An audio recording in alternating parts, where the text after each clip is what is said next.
What do we have here? A two-piece exhaust manifold. Sorry to say, we had to tell our customer it was meant to be one piece. Now he has two. And you know the old saying, if it breaks in two, you own both halves. That's the old junkyard warranty. But here's the problem. Modern engines run very hot, and the material that these are made of, it's as cheap and as thin as the engineers, when they get through with their calculations, it can't be any thinner, any lighter, or any cheaper material, thanks to the accountants come in on that end.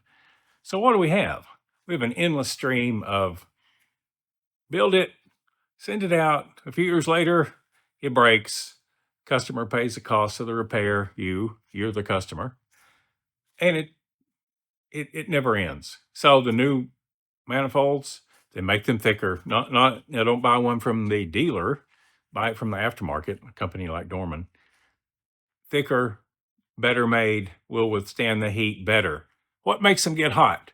Well, sometimes mechanical issues, like if it were running too rich, or restricted catalytic converter, a couple of things that could make one run hot. But the main thing that makes it run hot is that it sits right in front of a catalytic converter, which can get up to 1600 degrees. That just overheats everything. It's just the way it's designed. Catalytic converters, to do their job, to convert oxides of nitrogen into breathable air, they have to get extremely hot. And this is why people will ask me sometimes, it seems like cars now, you just can't drive one without the air conditioner. They bring it in and the air conditioner's broken. They're just like, man, I can't do it. We grew up, nobody had air conditioner. We just rolled the windows down. Well, when you grew up, if you're from an older generation, if you grew up before 1980, well, 1975, 73, somewhere in that era. If you grew up in the 60s, cars just had exhaust pipes and mufflers in the back. Everything ran cooler. An exhaust system might run 300, 400, 500 degrees at the top, but it was just a thin tube that went under the car. You didn't feel it. If you were going down the road, you didn't feel the heat coming through the floorboards. Not so in the era of catalytic converters. Now the engine bay itself is an oven.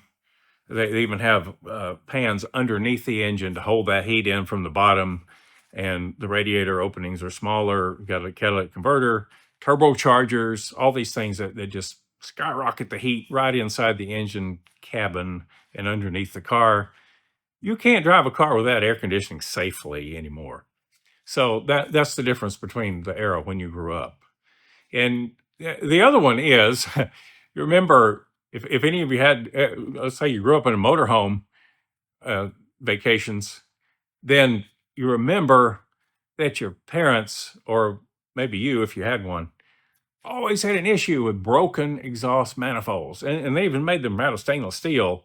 But because of the way the engine was entrapped in what they call a doghouse, and let's say you had a Chrysler 440 or Dodge 440, to go anywhere, your gas pedal was literally on the floor, and that four barrel was open all the time.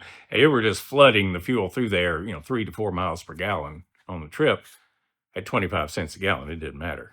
But the exhaust would run so hot, the manifolds would break, and it was a constant issue unless you had a diesel engine.